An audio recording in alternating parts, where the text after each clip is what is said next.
I'm George. And I'm Bob. We're the Shipping Goblins from Beetle and Grips. Today, we're going to talk about the amazing Map Vault Collection. And with the Map Vault Collection, you get a bunch of gorgeous two-sided maps, all scaled for standard minis. Yeah, get yours now for the Map Vault Collection from Beetle and Grim, and all the players at your table will be revved up and hyper because the only thing they'll be able to say is... Yeah, go ahead and do it. Zords! Yeah, do it again. Zords!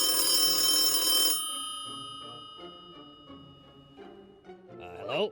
Who do you think you are? Yes, Mr. Lillard. You're just some common. Yes, sir. You can't just go off and use my It's your voice thing. like that. I have rights. Completely. We just thought... Wait, Oh, okay. I'm gonna take this right to yes, sir. Beetle. Hey, Grim. Thank you, sir. What happened? Matthew Lillard watches our show! Zords! Double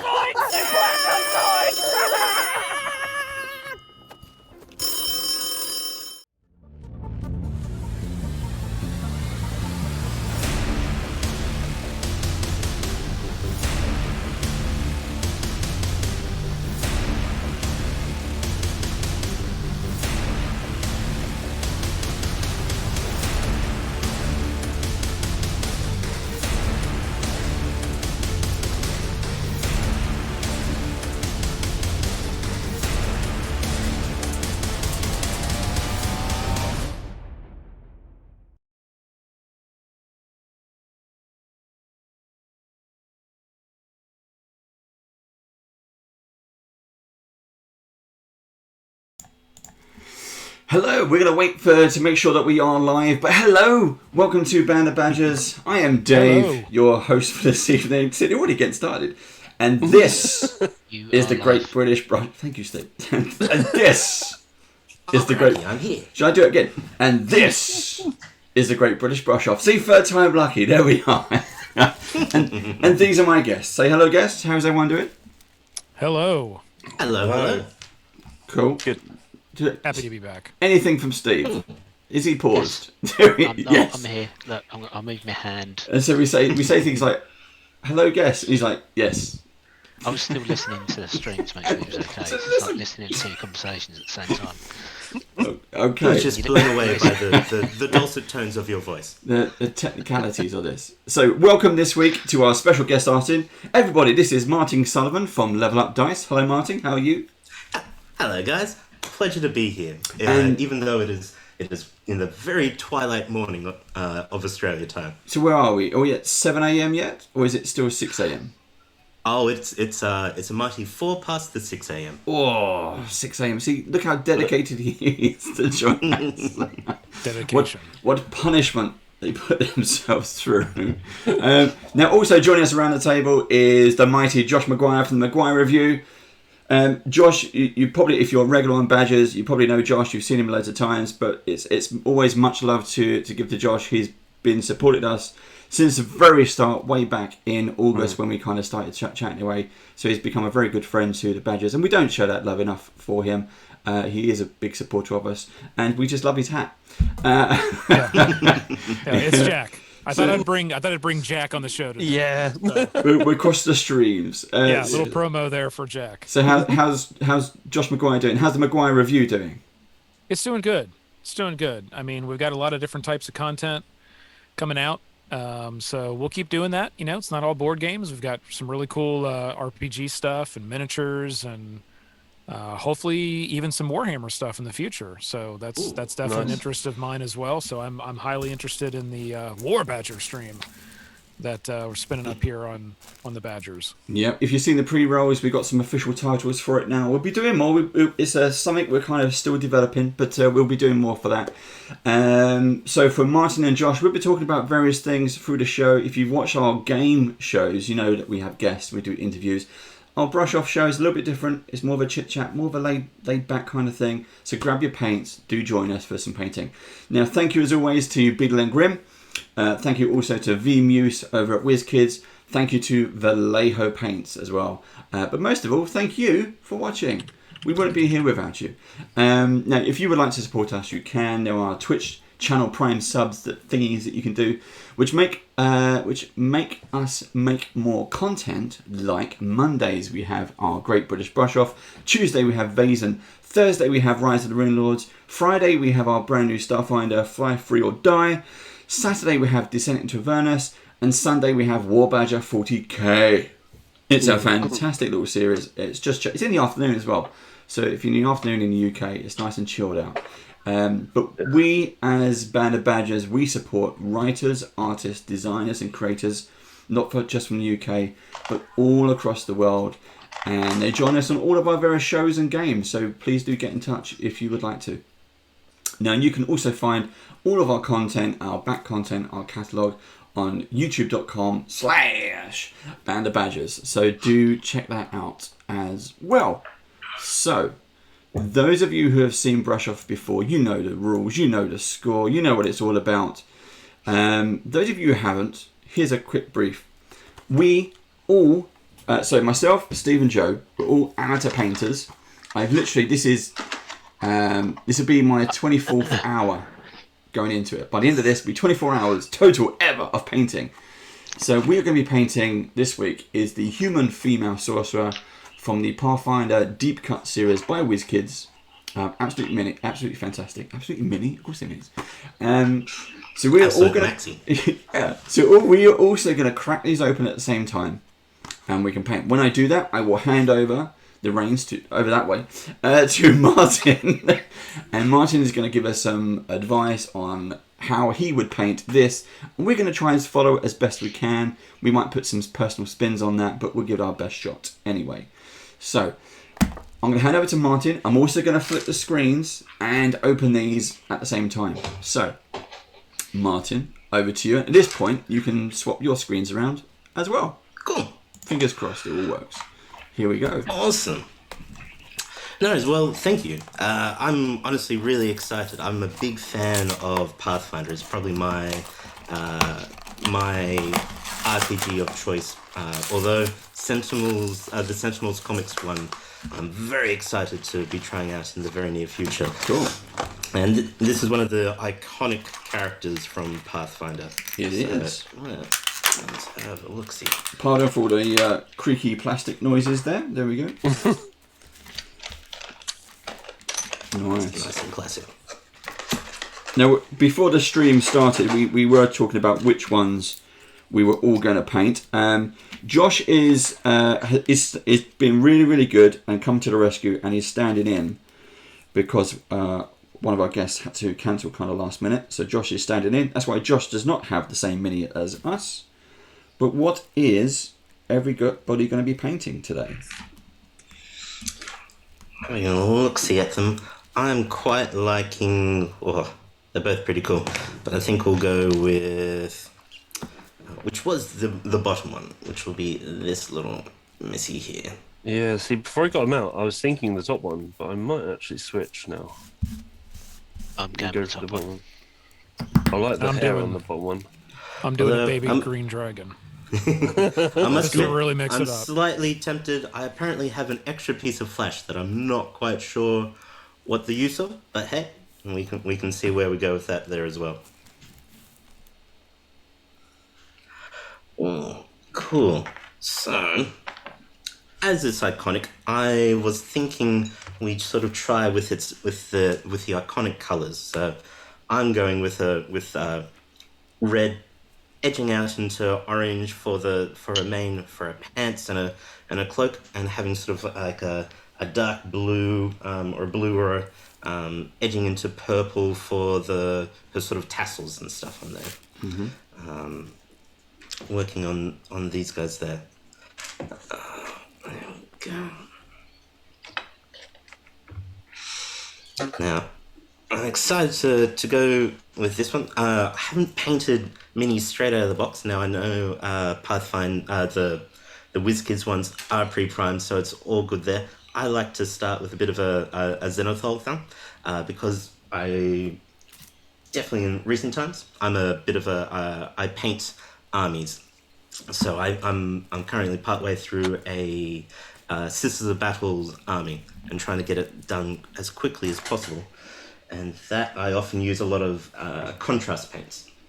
Now, I love the WizKids minis, but they don't always have the contrast paints. Don't always go on there, so going to the more the traditional paint method for a little while. Something you will likely see in a very small moment. I am strange on many levels, but I use my hand as a bit of a palette. So are you starting with flesh or with the red or orange? I'm gonna go with the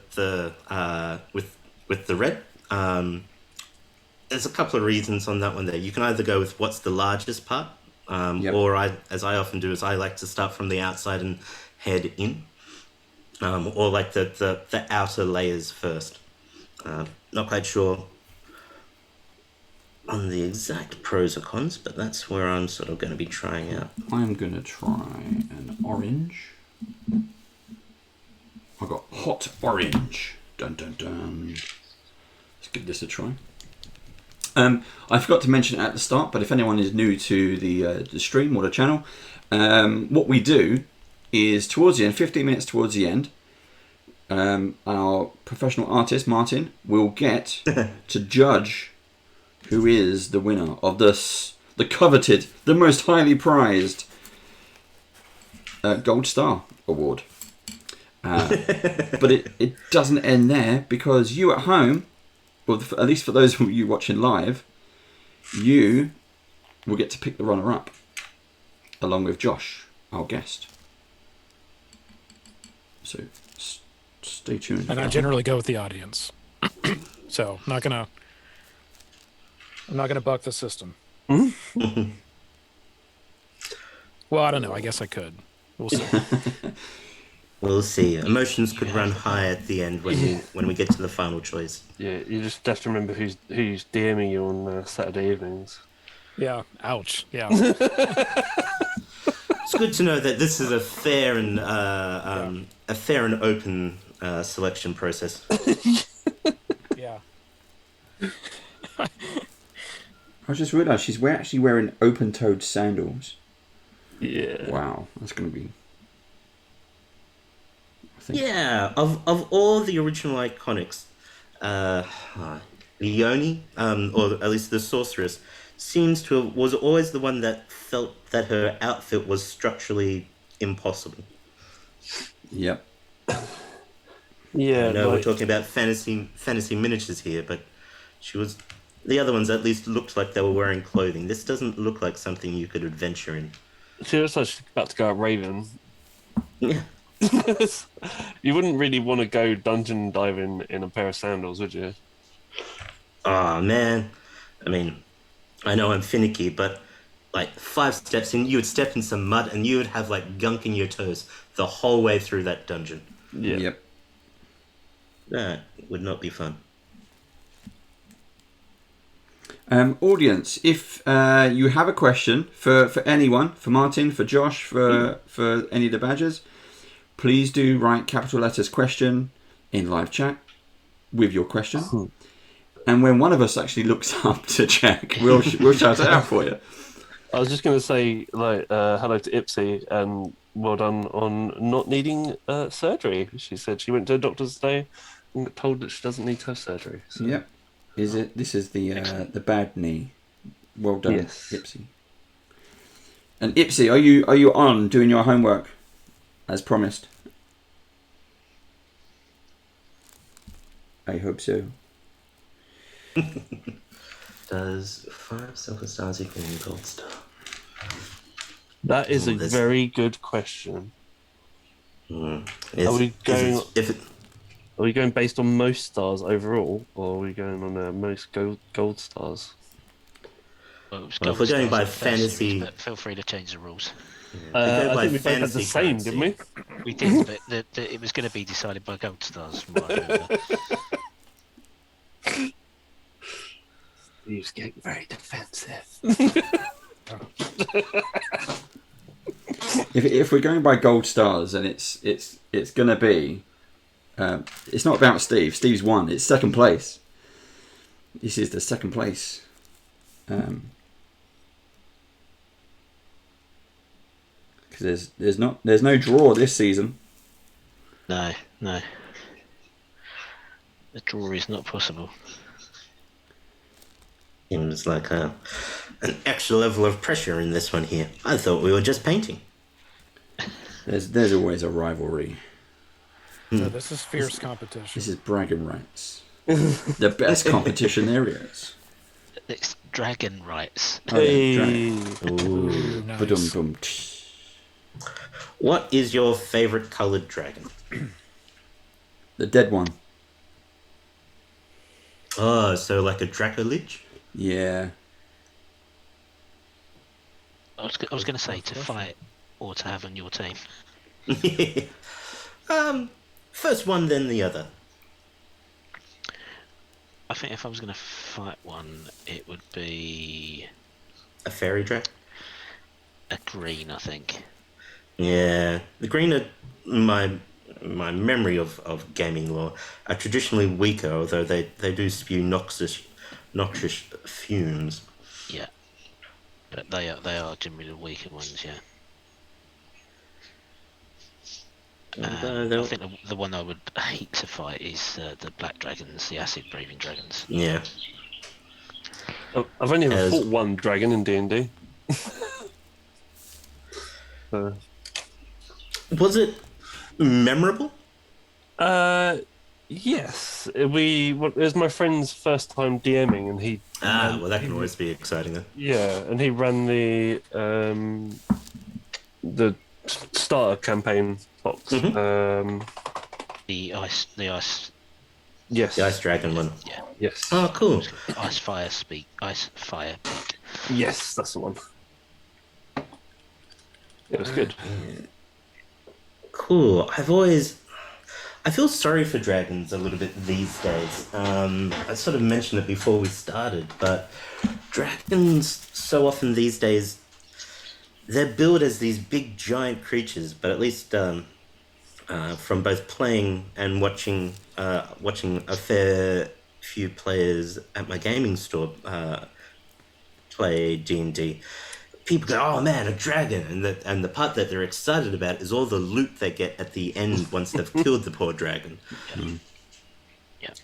I know all our listeners and our members here are not part of the fraternity of murder hobos that some adventuring parties evolve into very, very quickly. But I do like the idea of a dragon being sort of like this big epic threat as opposed to like a money bank. So I got to achieve a lifelong ambition in our Pathfinder stream last week. Oh yeah. By Scrooge McDucking into the dragon's treasure hoard. Oh yeah, you did. So I think I might fall into the category there where they are just a big walking treasure hoard. Yeah, they managed to defeat a ancient white dragon. How much bludgeoning damage did you take when you hit that pile of money, though? None, because He landed head first. Yeah.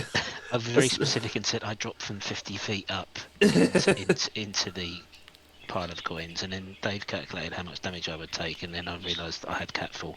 Yeah, Because nice. I'm master at acrobatics, I can reduce the height of any damage taken by 50 feet.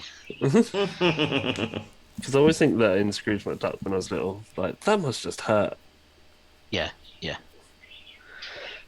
But it's something I've always wanted to do, so... I mean, yes, the falling into money would also hurt. The fact that he spits out like 60 gold pieces when he comes and out. his teeth. That'll be fine. Yeah, and his teeth. And his teeth.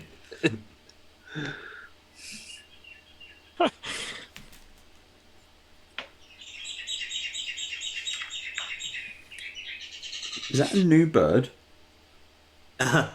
Welcome to being in like Australia's 6th largest city, and yes, I've got lyrebirds floating around just in the street. Cool. I assumed it was Steve's. Yeah, Steve I has had a new budgie. bird yesterday.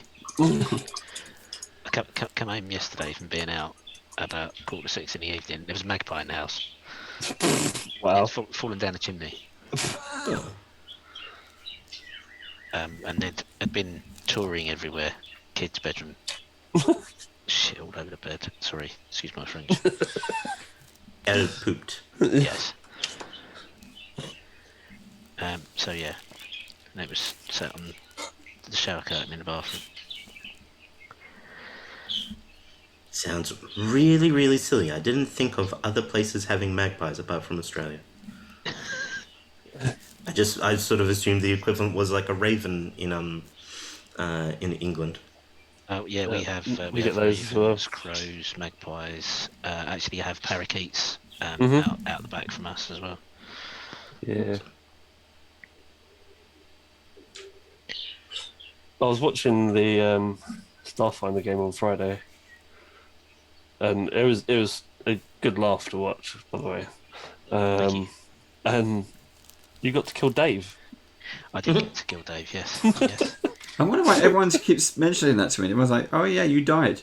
Like, It feels like an achievement. Yeah. Was that pre-planned, or was that? I don't know if you want to tell me this off air, but You died in session 0. yeah. Were you playing Traveller then? Or was it like, oh god, I just killed him? Well, you know how you always like to threaten your players. Yeah. So I just carried it through.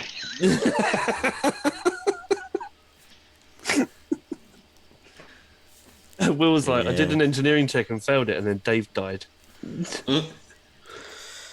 Early level. I've played a couple of games of Starfinder. Early level Starfinder can be quite lethal. Yeah, I think it's always easier to kill off a level 1 party than it is like a level 12 party. Oh, for sure. Not the least of which, once you got there, you've got a bunch of skills and abilities that sort of kick in when you're like, oh, when you're near death, you can have this contingency come through. I had a Pathfinder, half-orc Pathfinder Inquisitor back in the day called Ezekiel.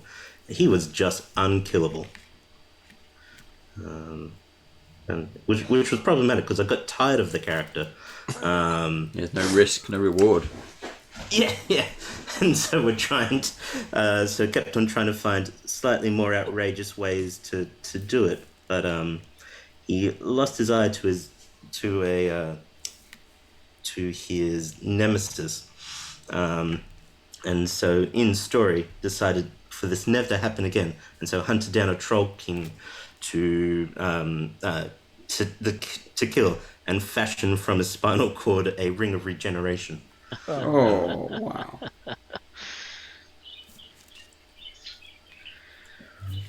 It was amusing on other levels because he, as I say, his nemesis took his eye, but that was okay because he had an orc trait that was like baleful glare. So you only have one eye, and so effectively we made it basically like a laser. He could glare as that much better with only one eye. Was that first edition? Yeah. Sadly, no Inquisitors yet, but I'm very much happy with the idea that goblins are a standard race in second edition, and alchemists are always one of my favorite ones. Yep. I have to say that the characters feel much more powerful in Pathfinder, I think, than they do in D&D. Yeah, definitely. Yeah. Both have their own parts, but it feels like Pathfinder. When you get to certain levels, you get it feels like you get like an overall level, like a level up. You sort of hit different powered tiers. In first edition, it was sort of like around 5th level, you all sort of kicked in and got your class's special ability. There is actual sort of game theory on what level your first level is powered at. In 3rd and 5th edition, you were effectively a peasant with a sword leaving a village for the first time. And then just a quick edition, thank you to Baron Snowhand, who's posted a clip of my death in live chat. Yeah. Cheers, Baron. Oh, thank you. He's like our Reminisced. go-to clipping person. I don't know what you would call them, a clipper. Just does. didn't all realize the that was a clips. position, but that's awesome. No, but he just clips all the things when we're streaming and stuff. So yeah, really good. Yeah. I don't know if you heard me last time, Baron, but we need to have a catch-up, have a chat, because we have some more games coming up. So if you would like to play in a game, then we can have a chat. Yeah. Join us. Part of the team. Yeah, it'd be as a regular player, not as a guest. You're welcome to come on as a guest if you only want to stop by and play once. That's fine too. But just saying, as a thank you for all the clipping you do.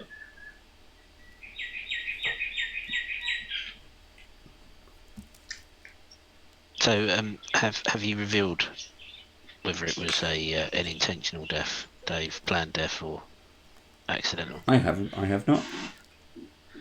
You killed me, Steve. I left it at that. Was it? Yes, Steve. Was it intentional? Intentionable. Whatever that word is. Unconscionable. That one. Inconceivable. Inconceivable, yeah. No, because I know obviously stuff happens sometimes. You're like, oh no, that just happened. There's other times where you kind of set out to actually do it. Yeah, you're like, and the dice say you're dead. It's always problematic when like the level 1 goblin goes, well, I guess I've critted the hero. Yeah. Oh. Maximum damage. Yeah. That is a real risk, and that is why it's so hard to try and balance level 1 encounters correctly. And I guess that's one of the reasons why you just went straight to 5th, is it, Joe? Just to avoid that sort of grind. Kind of, but also with the way that Avernus is written, I think personally that they tried to tie it in with Baldur's Gate, the game coming out, and Yes. that the marketing department basically went, Baldur's Gate needs to be in this adventure, and they'd already written it, and they were like, and they just basically shoehorned Baldur's Gate into the start of it. Right. Because otherwise it would be set in Elturel, and you would fall with the rest of Elturel, would be the way that I would write it. So I skipped the whole of the Baldur's Gate section pretty much, and the party leaves Baldur's Gate at level 5, so I just told everyone to write a level 5 character. Yeah. And wrote my own little bit of beginning part. So, plus I like to give people a feat to start with at least, because I think that it makes your character seem like they've been around for a little bit longer. They've actually learnt something. Ooh, this is a question, because I don't play a lot. I've only played a little bit of 5th edition Dungeons and Dragons.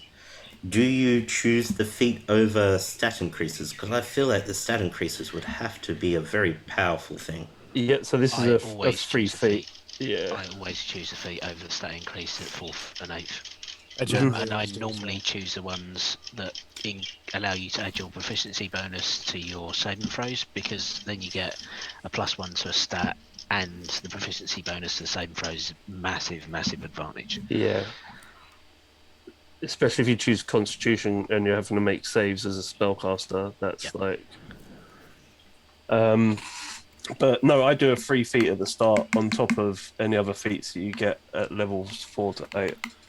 Oh, So then That- people can make the choice at level 4. Well, I've got a free feat at the start, so I could take the stat increase.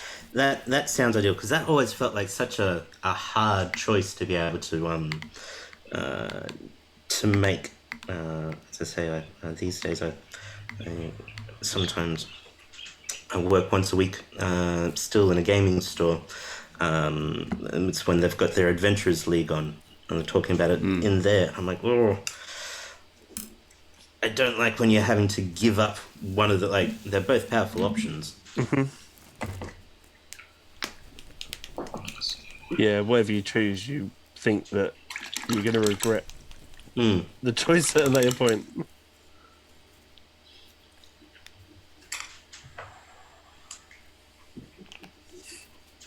And what was that about gaming stores you had mentioned? Did you work in one or you owned one? Yeah, so these days I work for Level Up Dice, and I head up their customer service and their retail outreach programs.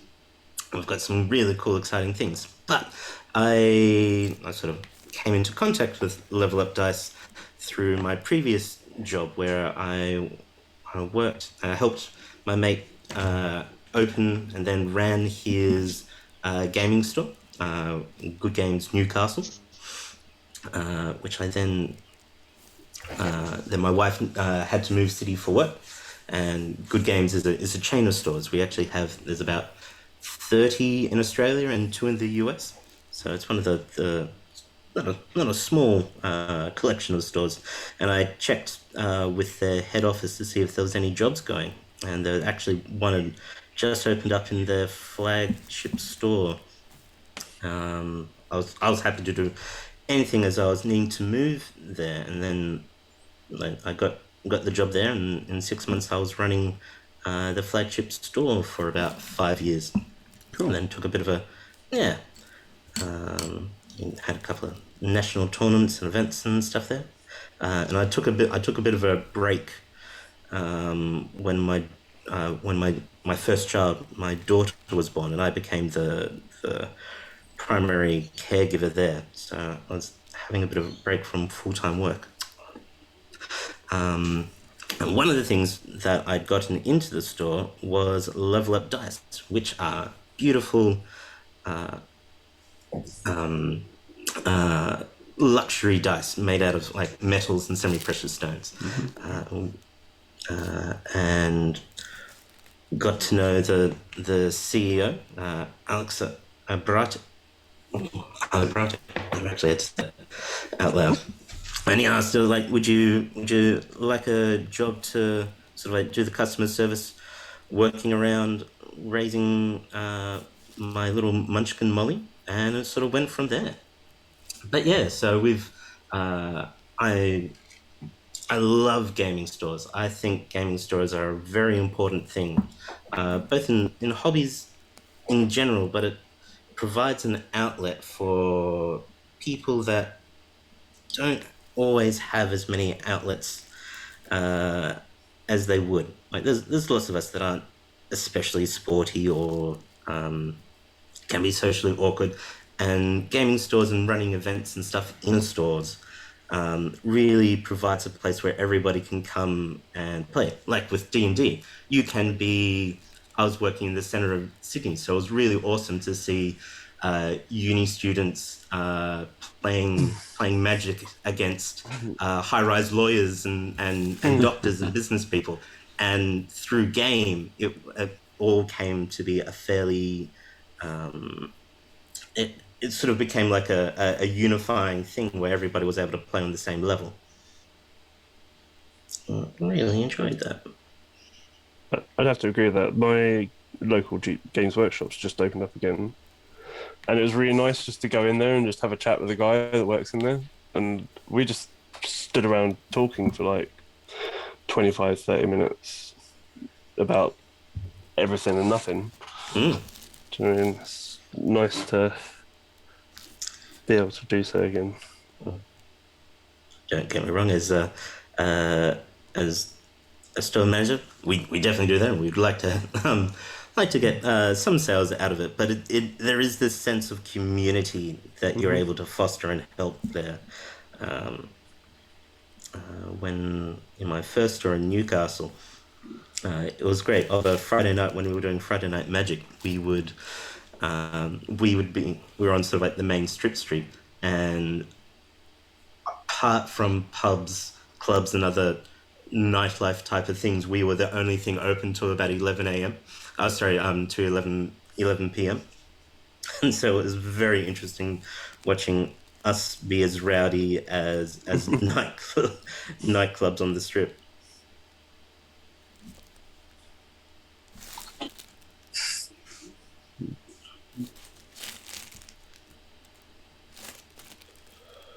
Just trying to get the basic color blocking out on these guys.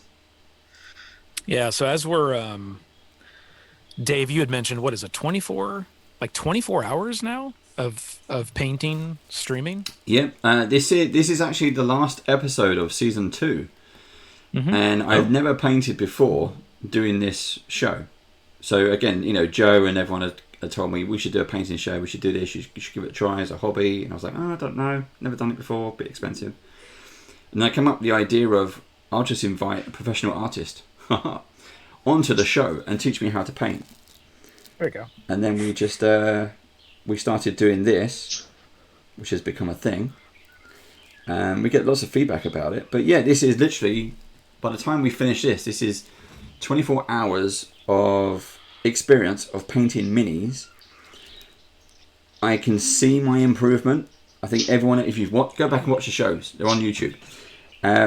You will see my improvement. Yeah. And don't ever think that you can't paint it to professional standard. Just have a go, jump in, do it. It's really kind of zen, calm, relaxing, everything.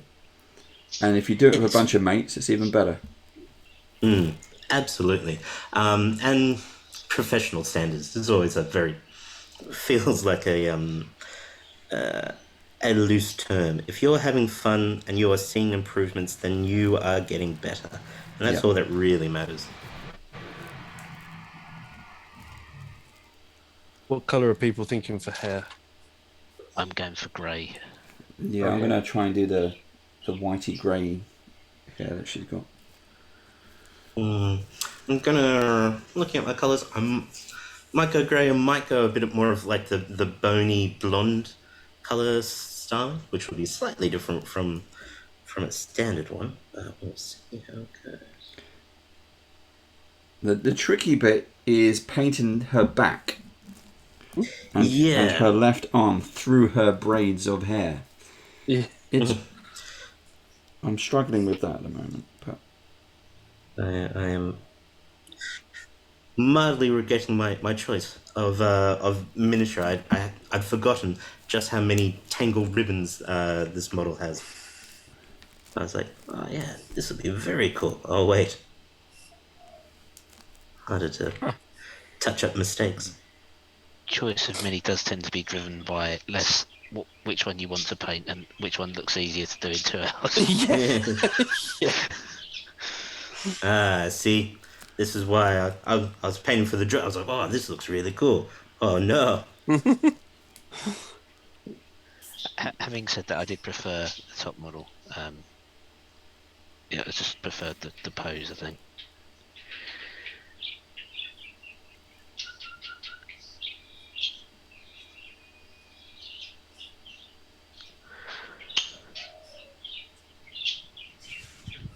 How's your dragon going, Josh?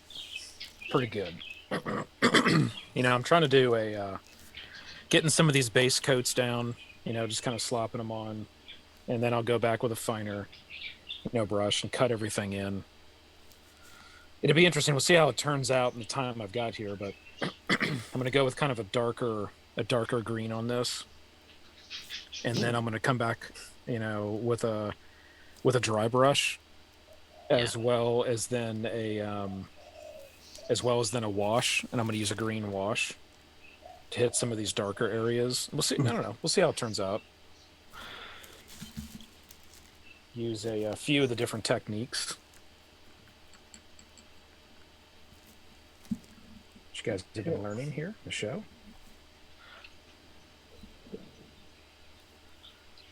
We're always how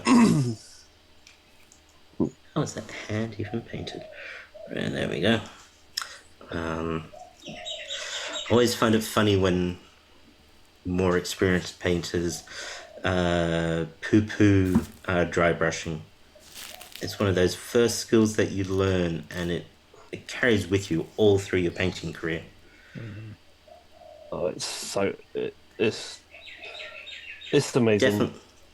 Definitely when you need when speed is a factor, it definitely helps there. Yeah, I've always been a fan of dry brushing. I mean, there's times where you could use edge highlighting and water the paints and, get them to kind of blend and give you a little bit of a light pop. But you can't beat a good dry brush in some situations. Mm. Even if you're edge highlighting, dry brushing will do most of your work for you. And then you just go through and pick out bits and pieces here and there. Yeah, dry brush to the overall, and then you can do the final layers as an edge highlight.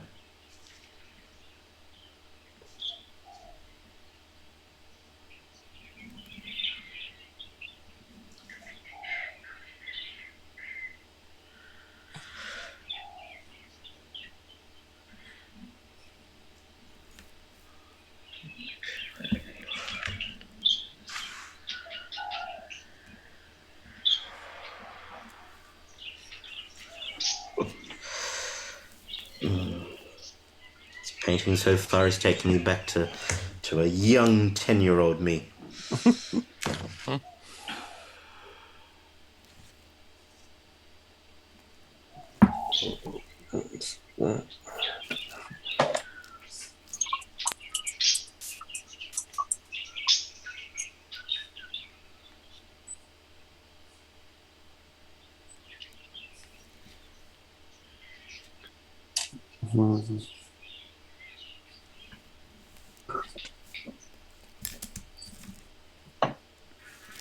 Love how we all kind of just get into the zone. That's the good thing about painting. I think you kind of all you're thinking about is painting. So if you've been having like a crap day or or what have you, it really sort of like clears your mind. Good chill. Yeah. You'll be like, get rid of all that background noise. Yes. What's the orange you're using there, Dave? The orange is hot orange. You can see that one? There we go. It's quite a nice, bright colour. I'm quite pleased how well that's come out. Mm-hmm.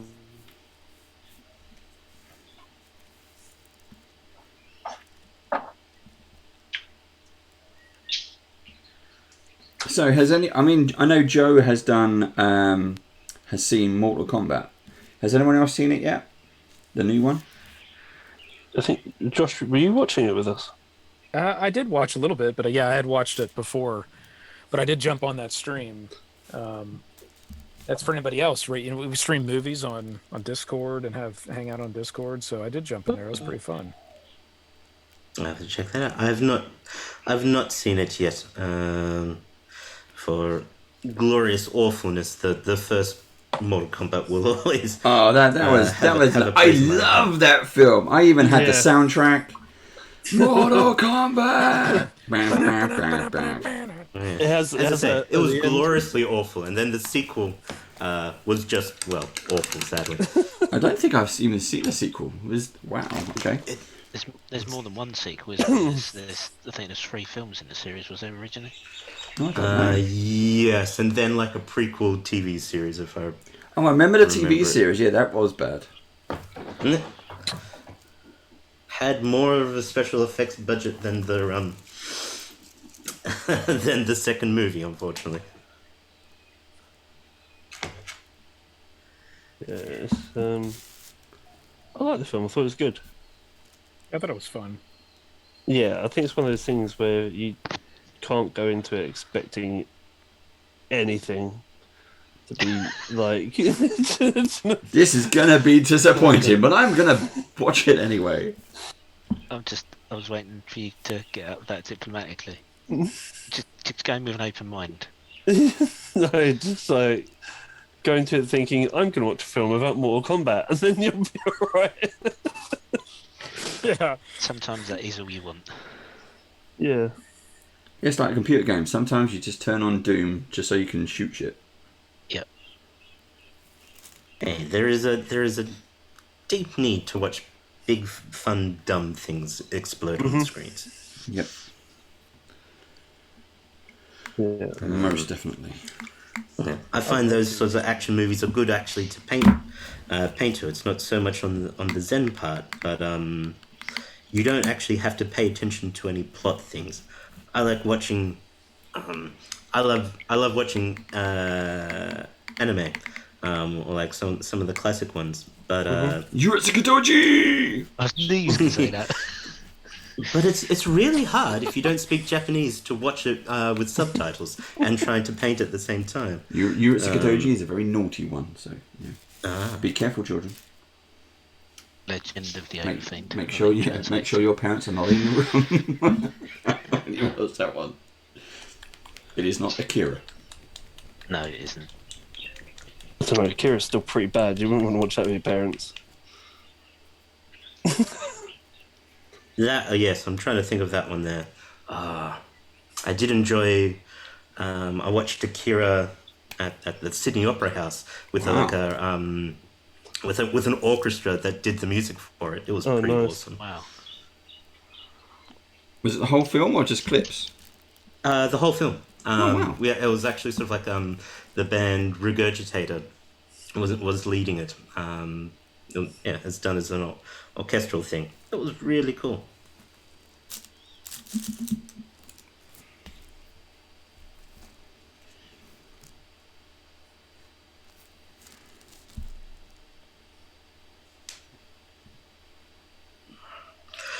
Need to water these paints a little bit more. Getting a bit old and dry.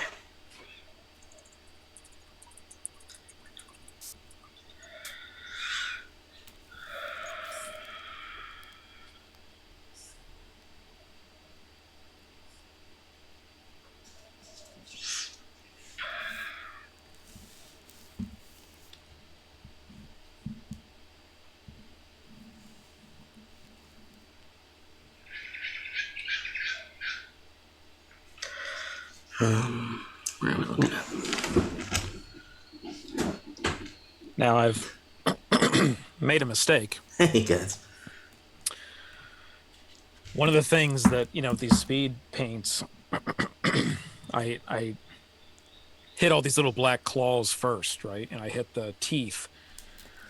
And it would have been a better, I'll say this, right, since we're on the paint stream. It would have been a better process just to hit the entire model with the green and then come back at the end and nail those little tips that are black and those little teeth, which I'll end up having to do now again. I find that just to be an easier way. Now, the one piece of detail that I do start with first is those eyes. And you can see how tight that eye is. I don't know how well it's going to come through on camera, but you can see how tight that eye is. Because I'll start just dab that black all around it, and then I'll come in and I'll paint around the outside with that green, and then that makes that eye super crisp. Yep. Like you did it with a pin, because that You eye don't is have lower. to. Yeah.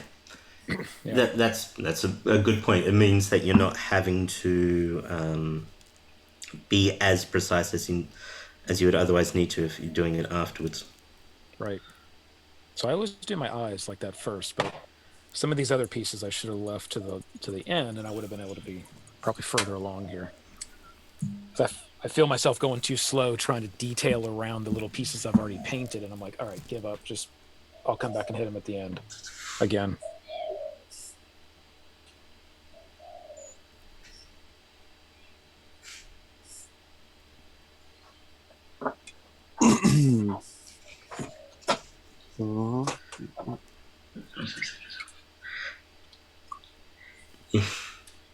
Baron Snowhand, yes. All things are just happy little accidents, especially when you're in the painting zone. Yes. 'Cause Yeah, that's right.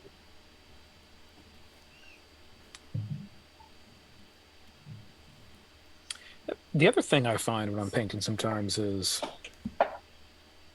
sometimes when you do feel like, oh, I should go back and fix that little mark or something gets messed up, sometimes I just choose to kind of leave it. And I mean, if it's clearly like totally like, it's like, oh, that, like my brush like stroked across it accidentally. Yeah, I'll go back and fix it. But sometimes some little things I'll just leave because it's almost like that's the piece of art. That's just how that piece turned out. That may be how the light is hitting it, or I don't know. Sometimes I just leave some of that stuff. We have a question from chat. Is your tongue sticking out, Martin? Not quite yet. I haven't yet got to the I haven't yet got to doing the eyeballs. But yes, I believe that is my fine compatriot Jamie there. When I get serious, yes.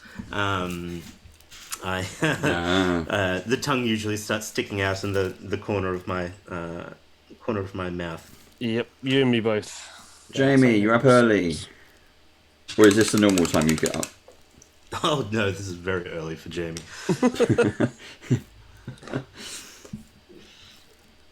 I believe he's planning a fiasco. He was on. For those of you who don't know, he was on last week. Also based in Australia. Also had to get up at the crack of dawn. But he's a gent and he did it. So thank you to both Jamie and Martin for doing that. Yeah. Big thank you. Good fun. Like, so what's the you're earliest? really twisting out. What's the earliest you've painted a mini? have we got that record down? This is getting pretty close. These days, early get-ups are usually because my toddler has decided that she wants to be awake at this time. Yeah, now it's the waking hour. Yeah. Well, despite what the father thinks should be the sleeping hour. Yeah. My son is now at the age where he wants to have a lay-in, and I'm like all for that. It's taken 9 years, but we've got there. It's the moment you go, I'm proud of you, son. Yeah. Yeah, unfortunately, it goes the other way though. I was like that, and then it got to about 9, probably about the same, and he started to have a bit of a lay-in. Now you can't get him out. I was going to say that there seems to be like a seesaw effect happening there. That's once they hit teenager, you're like, oh no, they've gone too far the other way. I'm wondering if I can just bend this bit of a thing side to paint. I can't. To paint behind it. The staff? Yeah. Yeah. Just bending the bit of a cloak. Oh, a cloak. I was trying to do the staff to get to the blue ribbon, but that was I don't have enough hands. Yes, as I say, I do not apologize for this model, but this is definitely more of a fiddlier version option on some of them. Dave, is your No. I'm assuming you have your, and Steve as well has the sort of like your little metallic sprue around that. That's for like imagining where your object source lighting is. It's a steady aid. Yeah. So these are from Dog. Actually, it was Josh who sorted us with a gift for everyone. So Josh picked these up from Dogmite. Yep. And it's a paint stick, and I think the idea is that the wire, you can rest your hand on it to steady your painting, so you're not shaking. You can actually rest while you paint. Very useful. I'm definitely one of the many afflicted with shaky hand when you start getting it. You get a stand, and then when you've got it, you can. It's a magnet, so you can stick it there. So Yeah. it just stands up. They're pretty awesome. Oh, very good, very good. A number of different woods. I got a video on my channel I did recently on these as well. But I mean, for the price point, these are just amazing little paint sticks. And I love the fact that it's got this little wire here, this little copper wire. And I use it quite a bit to steady my hand to do like real tight stuff. Yeah. And the little magnetized bases are awesome, you know. And my table's actually metal that I paint over, so I can just magnetize it right to the table. Oh, so you can stand on the table. That's really handy. Even without the very handy. base, right? So if you had a few of these, you could just, you know, you don't even need the bases really. You could just, you know, especially if you're on a metal table, it works out really well. Absolutely. Yeah, I love these paint sticks. Oh, so good. But Thank yeah. you, Dogmite. And thank you, Josh, for sorting out from Dogmite. Yeah. Really, the generosity of Dogmite. These guys are awesome. Great team. I've known those guys for a long time. I remember years and years and years ago, I met them at Gen Con. That's a long time ago. They had like, you know, a lot of custom little dice trays and deck boxes and stuff like that before they ventured into their, you know, their DM screens and all the stuff they make. And what makes them really cool and unique is, you know, they make all these things. You can also find these types of things from other companies on the market, definitely. But Dogmite really has a very specific knack to the way that they, you know, they put a lot of life into the products they make with the stains and the carvings that they do, and they're really chunky. Like this stuff, you can just tell is going to last like forever. So I don't know, I've always been a big fan. Yeah,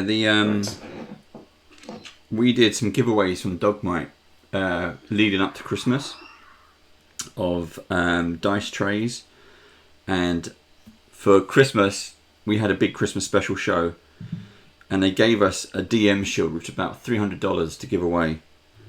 Ooh. And one of our because badges, we're a club as well. We have like 80 members in the club. One of our members won it, and he keeps on saying, "You got to come round." It's like, dude, we're in lockdown. I can't. And he won the DM shield, and then he paid extra on top to upgrade it, and got loads of extras for it. Oh, all the little accessories. All the extra. Well, he got loads of accessories with it. It was a full DM package, and he just added more. He added like another $150 or $200 to it. He also bought the dice lantern thing, the dice tray lantern. Oh, the one dice that lights tower up. lantern. Yeah. Oh, that's. So and he keeps cool. saying, "You got to come over and check him out." And that's to do with his Curse of Strahd campaign that we're playing. So he got the Curse of Strahd like wolves.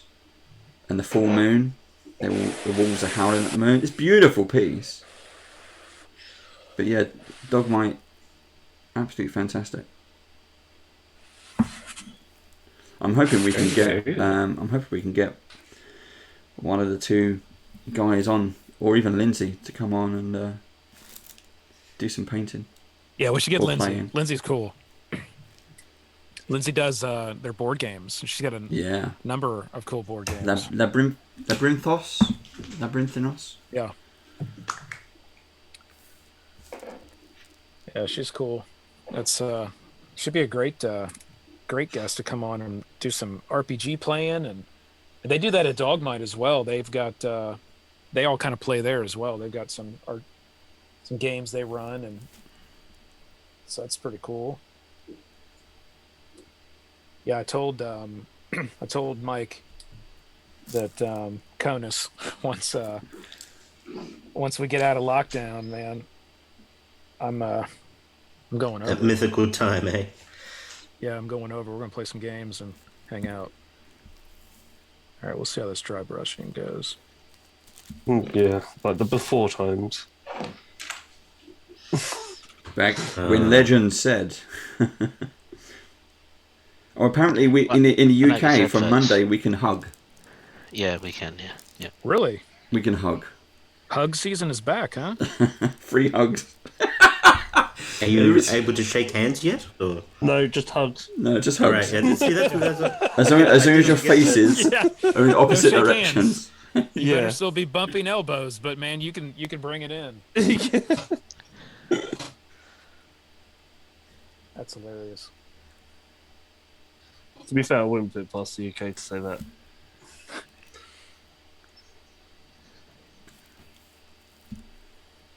On the cliched front, I do love that the reserved UK makes an official announcement that hugging is okay.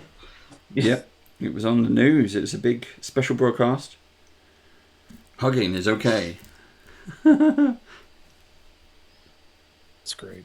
From Monday. You can't hug yet. From Monday. Only on Monday. From the 17th. You know, the police National Hug drones Day. will get you. My mate just sent me a meme, and it's from a Reddit thread, and it says, "Have you ever considered joining a cult?" And the top reply is, "Join a D&D group is basically like joining a cult without all the sacrificing animals." And someone's put, "Without all the sacrificing animals, your DM sounds atypically boring."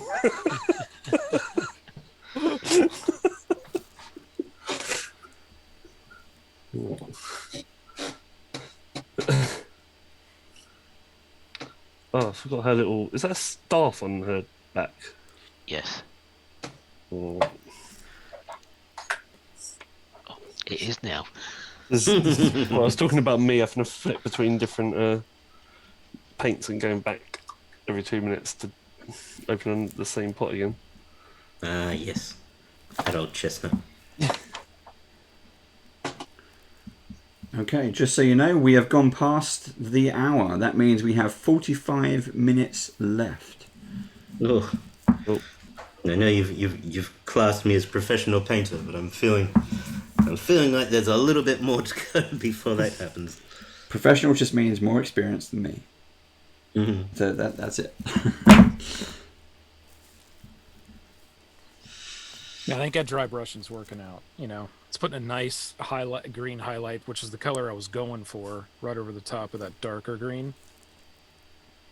And then that darker green just kind of sits into all those that's nice, recesses, right? And then I'll hit that with a green. I'm gonna hit that with a green wash. I'm gonna try it. We'll see what it looks like, right? I might come back with a black wash later, maybe after the show, but I'm gonna hit that with a green wash just to see what that looks like. Because it's a dark green wash. I was going to say it's an interesting. I like your dragon, but he's a bit more army camo green than my brain when it says a green dragon. Yeah. And that's where I'm gonna try to keep hitting it with different layers of this dry brushing to see if I can bring that color up. Mm-hmm. We'll see how it goes. I've got my base coating of the skin. Let's give it a bit of a flesh wash to get some layers happening here. I am literally lifting up her hair to paint that stick across the bottom of her back.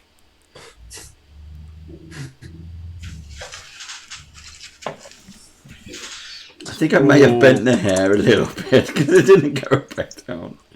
I came so close to doing that thing that I said I was going to probably do at some point. Dipping my paintbrush in my tea. Ooh. Concentrate. I was close. Yeah. That is what you call a tongue sticking out moment, when you're concentrating so hard and you're like, tea.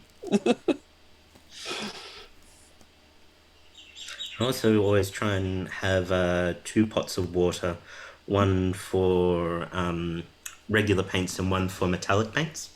Yes. Where possible, and luckily our sorceress has only very limited bits of metallic options there, but where possible you should not mix your metallic non-metallic paints in the same pot.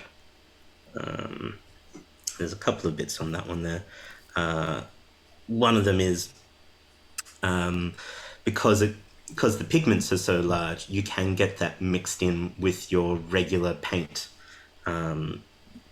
which, if you're doing like painting with lighter colors, can be a bit of an issue. You should also have like a separate brush once you're getting a little bit more experience for metallic paints, because the pigments will cause your brush to for it to pull at the base of the brush, which will cause the paint, the brush fibers to spread out a little bit more, so it wears through your brushes a little faster. So should you just have like a metallic brush, or it's something you just don't use? You don't mix the two, basically. Ideally, or like if you're spending £15 equivalent on your brushes, your metallic one will wear out much faster. And I'm sure you do a thorough cleansing of your brush, but metallic flakes can definitely get mixed in with your other paints a little bit. And so if you get into the habit of keeping sort of like a metallic brush aside, it limits the option for cross-contamination. Cool. Okay.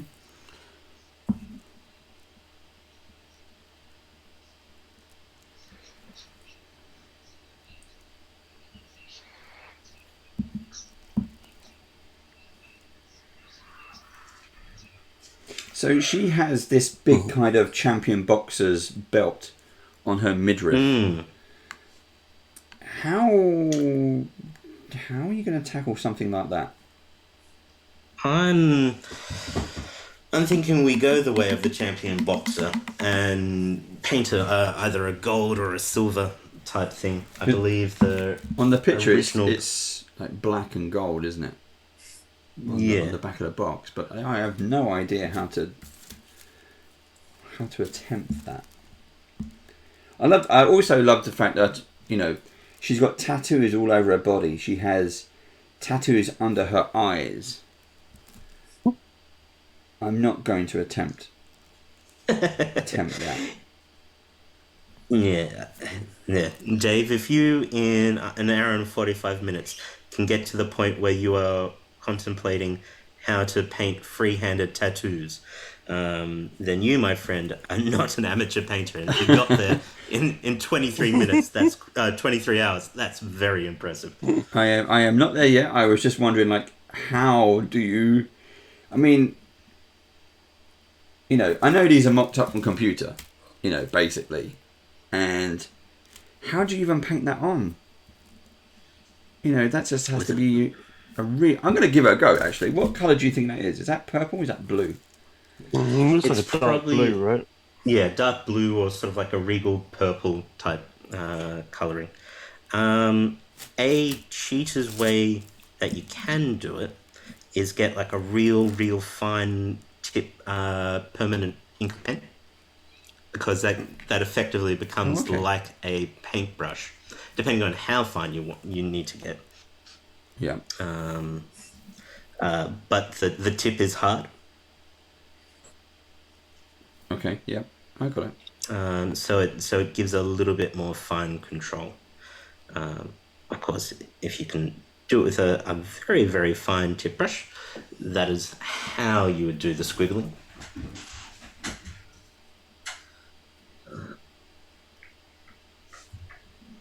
And I don't know if it's the same on your models, but her right arm, which is casting the magic... I'm using the bottom one, so she's casting the blue disc. Her right arm is a bit of a mess. I mean, it's all like blobby. Yeah.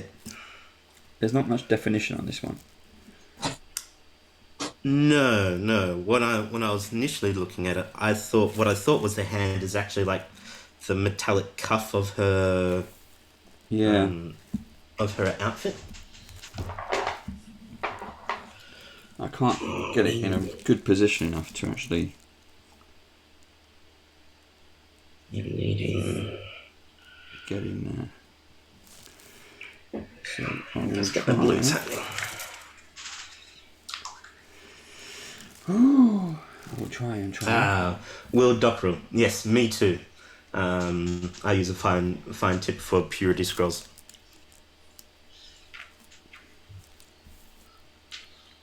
Will is also going to be starting a Sisters of Battle army at some point in the near future. Excellent. Excellent. Yeah. I was initially a little uncertain because there's a lot of detail in the Sisters of Battles models. They're so pretty, but once you get into a groove, they're actually really good to paint and very satisfying too. Do you post pictures of yours anywhere, like on Instagram or anything that you can have? Yes. So me and Jamie, we do a side bit of called Gazetteers, where we're just on sort of mid-season hiatus at the moment, but but that's where we did a weekly stream of very similar to this, where we just got some models and spent 2 hours sort of talking about gaming and pop culture news while we painted minis. I've already mentioned it to Jamie that I have a Dungeons and Lasers dragon that I want to paint. So I want to come on the Gazetteers, and come and paint, because at the brush off, we're sponsored by WizKids. Yeah, it's lovely. So I need to go somewhere else where I can paint my dragon.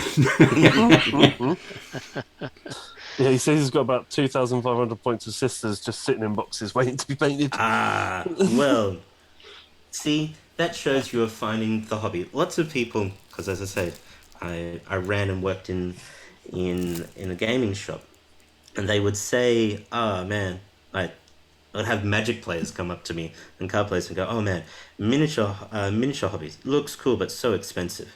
To which I would always just stare at them and go, seriously, an army can cost, in Australian dollars, like $1,000 to $2,000 US. You're looking at about like maybe 500 to 700 pounds. That's expensive, sure, get that. But for that amount of money, you actually get like 5 hobbies in one. You get the hobby of planning out an army. You get the hobby of buying it and looking at the boxes that are happily sitting on your shelf. You get the hobby of building them. You get the hobby of painting them. And then, if you're really, really lucky, you get the hobby of actually playing a game occasionally with them. It's years and years of entertainment. Yeah. Where card games, and don't get me wrong, collectible card games, I love.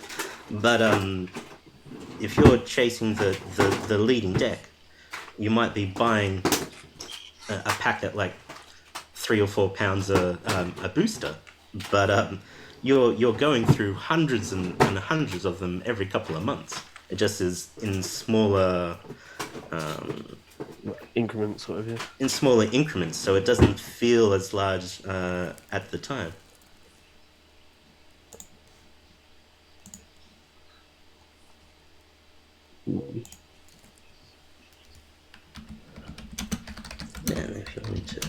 Yeah, he's like, I have got painted stuff, 2,500 Death Watch, 2,000 points of Ultramarines, and around 1,750 points of Powerful Eldar.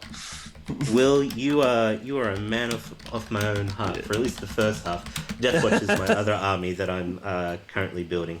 And then I've also got some bits of Age of Sigma, which is a game that I keep on wanting to like, and then I get into it.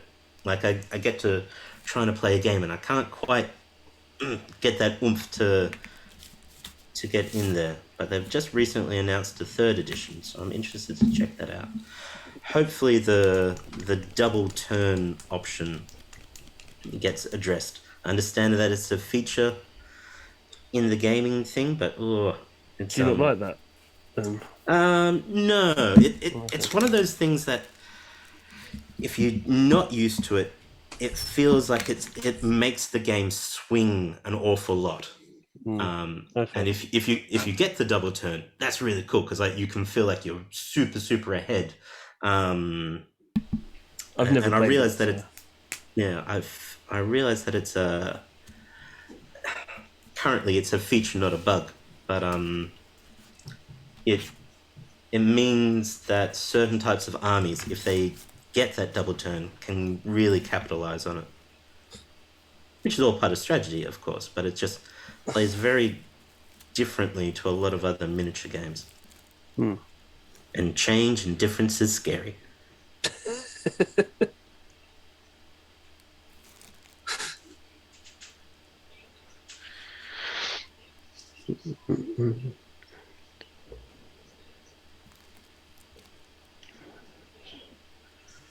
Just seen I'm washing my model and like I just seen a massive bit that I've totally missed.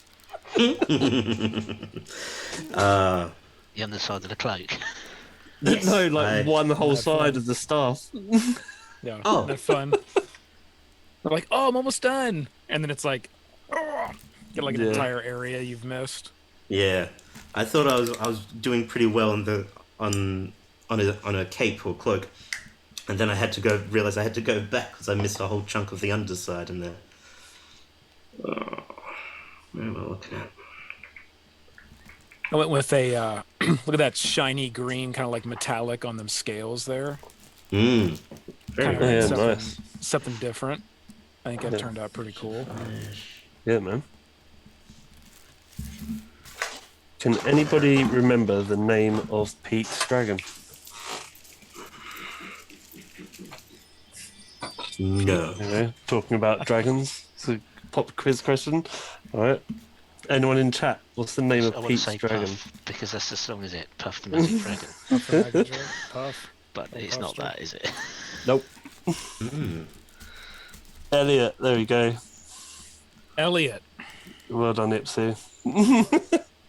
Nice. Okay, now we'll go back and do some of that detail that I should have done last anyway. Oh no, I just ruined my own glass there. Yeah, great Yeah. movie. I need to get my own metallic paint brush out. Need to remember which of the many browns I painted the staff so I can paint the rest of it.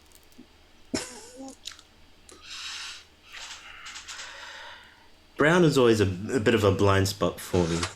I must admit. I am able to recognize a lot of different colors, and brown just always seems to my brain just to go, yeah, it's brown. Yeah.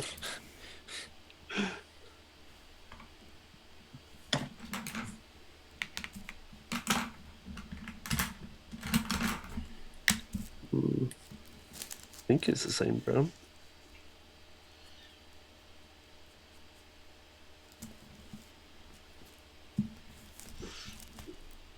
I would say just look at the paint pots in front of you, but that I know is a fool's game on my end at the very least.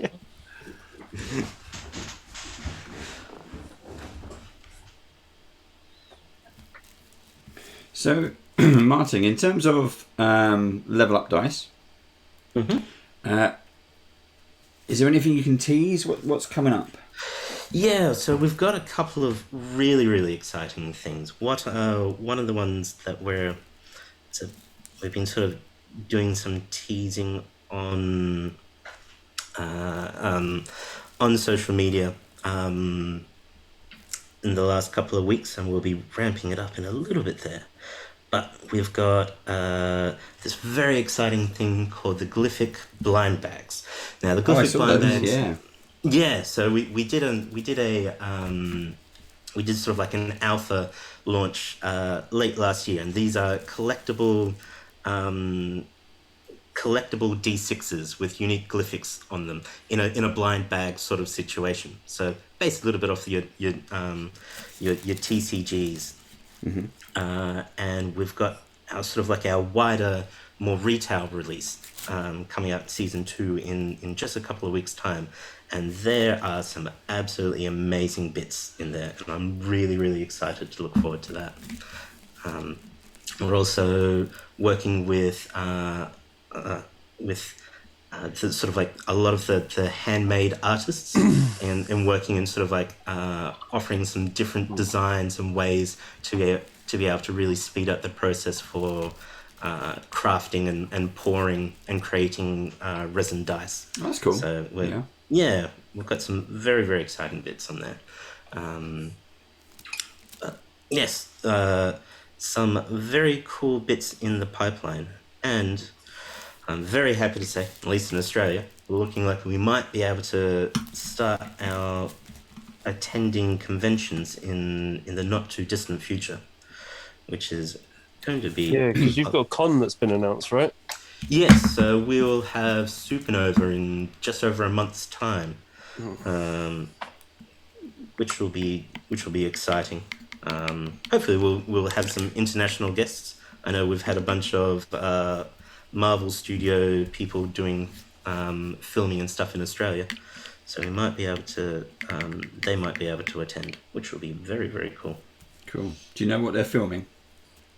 There was definitely the Guardians of the Galaxy, because I know Dave Bautista was here in quarantine at the end of last year.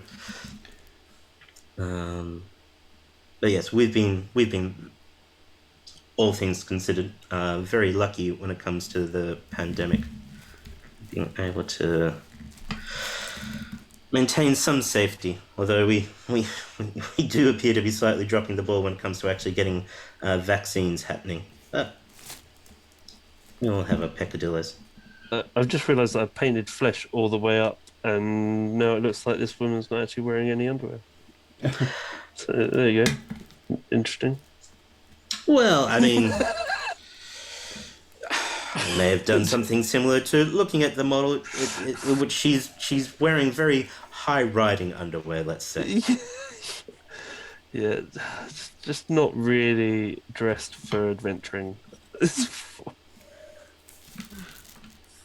I mean, let's think of like Dragon Age, all those female, all female based sorcerers. You've got your men in like your heavy armor and like your breastplates and like you're stomping through, and the women somehow manage to get the same protection from significantly less clothing. Sorry to make it lowbrow again when you were talking about conventions and stuff. No. Yeah, we had Jamie on Vason, and he opened up one of those blind boxes dice. Yeah. And yeah, they look so good. Are they I don't know if we asked Jamie. We've got the UK Games Expo opening up in the last days of July, taking us into August. Is there any plans to come over here if travel allows? I know Level Up have actually been here before. This year there isn't, sadly. But once travel opens up, yes, we were wanting to. We are very much wanting to visit. Last year, one of the big plans was to push for Level Up Dice to sort of break into Europe and England for a lot of that. But then, unfortunately, travel is not easy at the moment. Australia, especially, has a lot of restrictions on its citizens leaving Australia at the moment. Yeah. In the name of quarantine safety. It's unfair. We get hugs and Australia gets conventions. I reckon I know which one. Yeah. We also get hugs. We were never told that we couldn't hug. That's the level that the English need to be like, you know. That's what I was. You are allowed to breathe. You're not allowed to hug. Hello, Chip. You are now allowed to hug from the 17th. Pretty much. Yep. You know, I've been thinking a lot about Gen Con. You know, it's coming up in the U.S., and I've attended every year for the last, 13 years.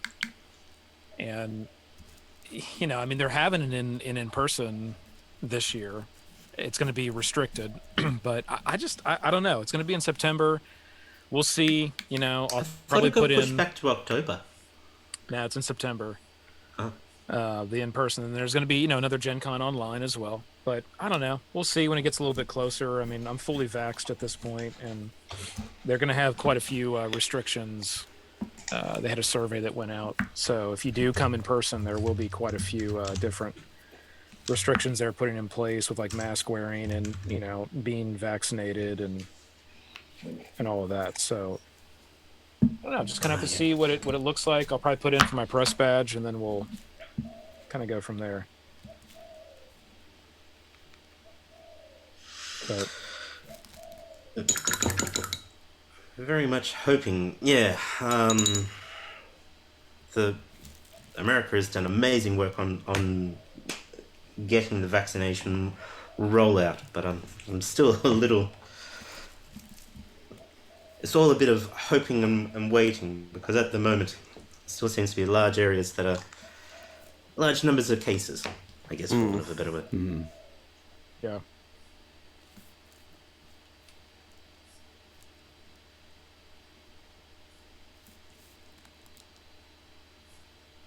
Sure, save us from this quiet. Tell me more about your upskirted.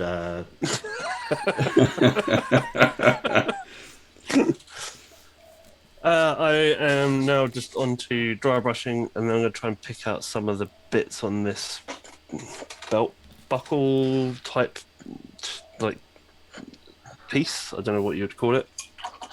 I got a question. Can you dry brush? What was Baron after? Damon is having talk to Dave, make it over to UK in person for an event. Can I sculpt a terrain cake for a special episode? Yes. Yeah. Cake. Yeah. Yeah. Why would we ever say no to cake? I should do it for the Great British Cake Off. Yeah.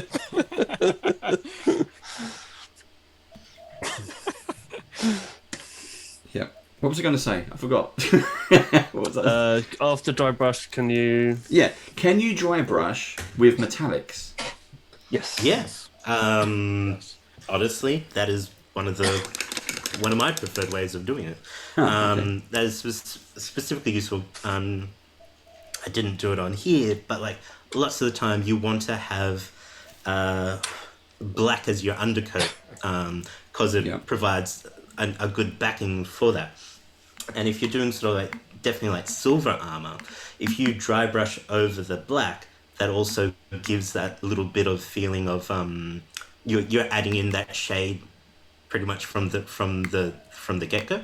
Yeah. And then you can do a lighter dry brush on the edges with a lighter metallic, and that can sometimes negate the need to do shading at all, with a wash potentially. I am going to attempt the belt buckle then, I think. If you think that can be done, then I will try. I think I need a gold. Yeah, I love dry brushing with like a silver metallic. Yeah, it's one of the best ones. Very, very light. It's just a great way to like really like if you want something to look like it's really shining off the light. Oh man, it does a fantastic job. So cool. And my particular way is doing like a base coat of the metal, then doing an ink wash, and then doing the much lighter silver on the edges, because it really makes those the points pop a lot more. I've done it. You done it bad or you done it good? Put my He's put it in the paint. Oh, in your tea? Yeah. Your tea would be cold now though, wouldn't it? I mean, I'll still drink it. Not now, it's got paint in it, but... I won't hurt you. But do I have a dry brush? I don't know. Yeah, it's one of the flat square ones, isn't it? Yeah, but if I use a dry brush on metallic, I have to keep using it, don't I? Yeah, or get some paint soap. Paintbrush soap. Just you clean can it. definitely work around it, but I was just like, if you're looking long term for protecting your brushes, you want to do a deep cleaning of them. Yeah. Or not get paint at the edges, but I'm not that tidy a painter. The other alternative is when a paintbrush becomes wrecked to the point where it doesn't have a fine point anymore, it just becomes your dry brush. Yeah, absolutely. many brushes can evolve into paint brushes, into dry brushes. So dry brushing is take some paint, you put it on a napkin or towel, and then what?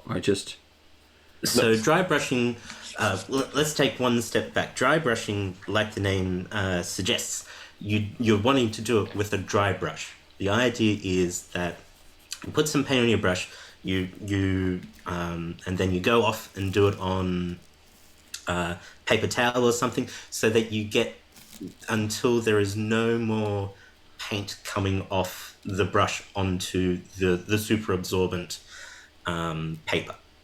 There will still be a little bit of paint in the brush, and that way when you then sort of flick it over the edges of the model that you're doing, it's only going to hit the raised parts to it. It's not going to seep into the corners on that one there.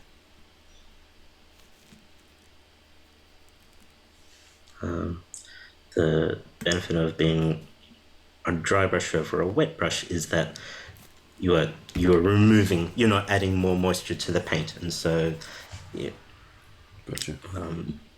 achieve it quicker. But you need to make sure that the layer underneath is dry as well, otherwise you're just going to smear the two together. Yes, yeah. Okay. At which point that becomes like a blending process. Which could also be good if that's what you're after. Yeah. Yeah. Because the flip side of that one is wet blending, where you often get like two brushes and you're painting sort of like you're doing the mixing in and on the model as you go. Can make for some natural transition tones. Cool. Okie dokie. Right, what time is it? We are past the half hour. We are less than 15 minutes. Oh, shit. Oh, God, blimey. I probably won't have time to do a wash. And this one, it's well, I haven't done the wash, but it's mostly there. It will need a little bit of tidy up. Oh, Baron, it's not the first time I've done it. It won't be the last.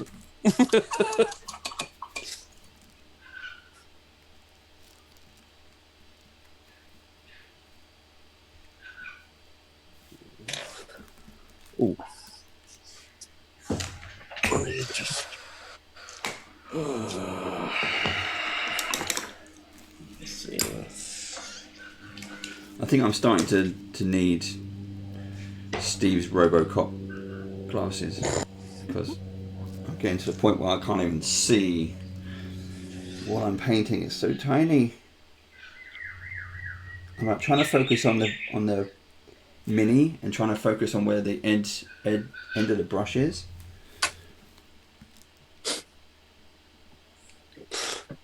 Yes, you're right. It is the first time I've done it on stream.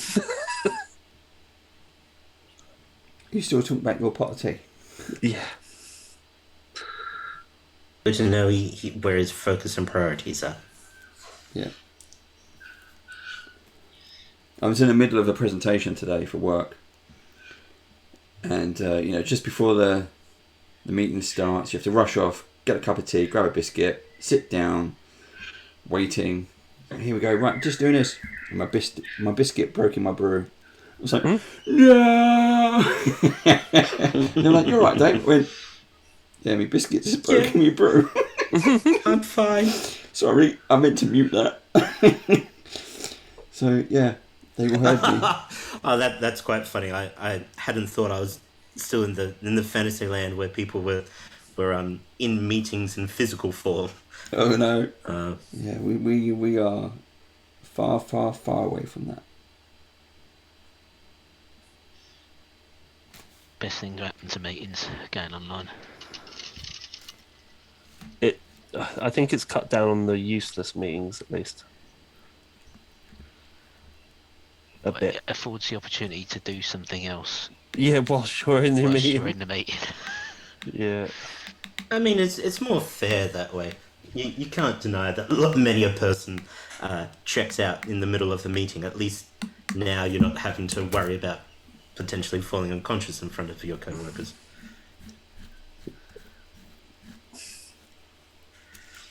Yeah, it's like that meme that I saw, which was like, "Oh, this film sucks." So once again, we're reminding you that this is a work meeting.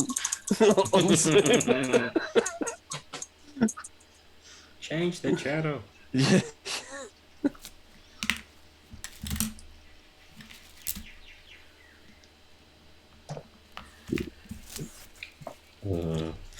Got 15 minutes. This does feel like a tongue sticking out moment.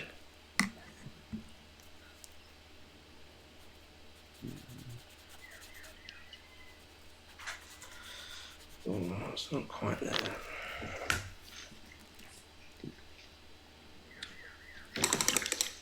It could be a magic effect, or she could have just put her hand in a black pudding. Now, are we talking a magical black pudding, or...?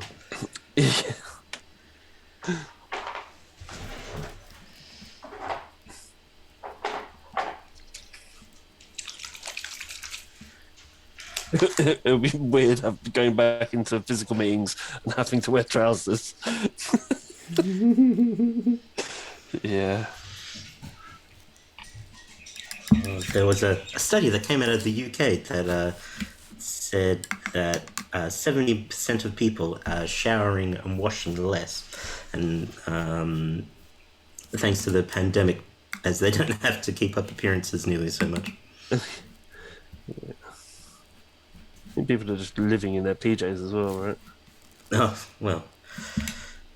Yes, which was definitely one of the highlights of quarantine for my wife. She would do that if she could most of the time. Yeah, I have to get dressed to keep my sanity. Lost that years ago. I've never worked from home before, so I have to put some distance mentally between myself and work. Otherwise, I wouldn't sort of switch off properly.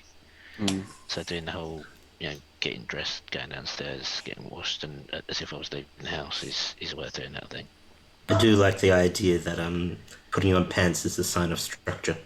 Yes, it is.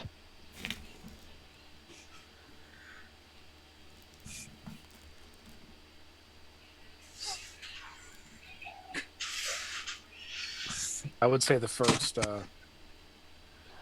6 months or more of the quarantined work, I was just in sweatpants every day. And then I started putting jeans on again.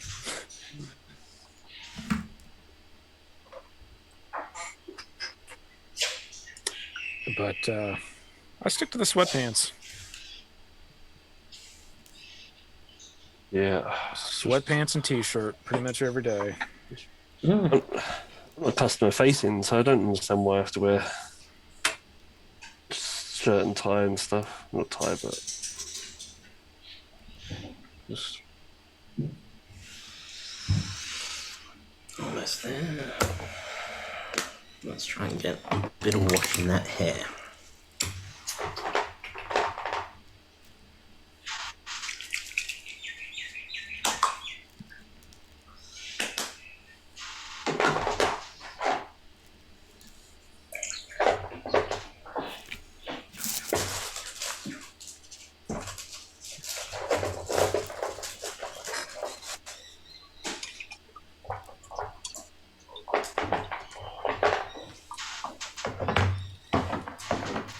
Has anybody done their hair yet? Only painting. yes. What For a given value of done, yeah. How have you done it? Is it just, did you do it white and then like a wash? I've only managed to get the colour on, so it's only painted grey, and then I'm going to do a black wash, and then I was going to highlight it in the original colour. So what grey Whether I did will you get use? time to do it or not. I used cold grey. Cold grey. Yeah, so I'll either dry brush it in the original colour or go to like a Stonewall grey, which is the next shade up. I did a base coat. I'm a big fan of Citadel contrast paints. Chimera is also releasing one of them. I feel for quick paint jobs, they very much help the process. So I'm doing an Aragros Dunes, and then theoretically, if it dries in 5 minutes, I'll try and do a dry brush to bring it back down to sort of like a more whitey bone. Doesn't work for the moment. I just don't know. Cold grey looks quite dark. That's all. Yeah, that was what I was aiming for. So I could bring it up with the dry brushing, and you would get more contrast out of it.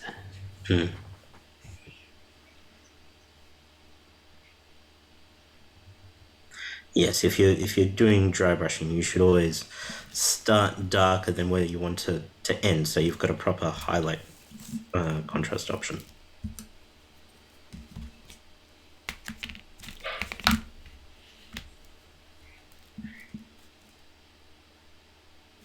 She has a lot of hair. Yes. Again, not a supremely dungeoneering hairstyle. Although she has prestidigitation, this could explain a lot. We had a bard, one of my parties, that every morning would do prestidigitation to just fling all dirt particles away from him as far as possible. What, to get clean? Yeah. Like the morning wash? Yeah, he would cast prestidigitation on himself.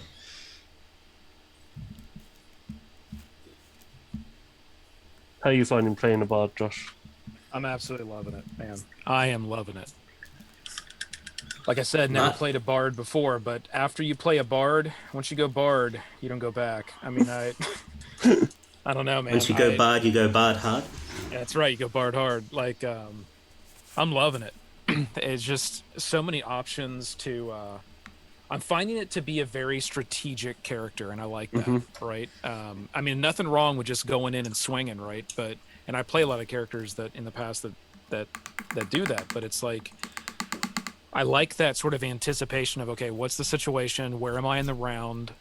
And I find myself thinking a lot more about that. Like, where am I positioned in the turn order? And who's going before me? Who's going after? And how can I strategically disrupt Joe? Yes. Yeah. That's basically the whole thing that I'm thinking every time. And I find on one hand, it's kind of like, every time it's action time, I'm like really studying my stuff, and I'm thinking a lot about things, and I'm like anticipating, okay, I'm going to be up, but 1 minute. But I love it. I love it when it works out and the strategy pulls off. And And bards are great because like their effects in battle can be a bit more subtle, like you were saying. You have to strategize and support other people, but outside of battle, you can be as overpowered as all get up. Yeah.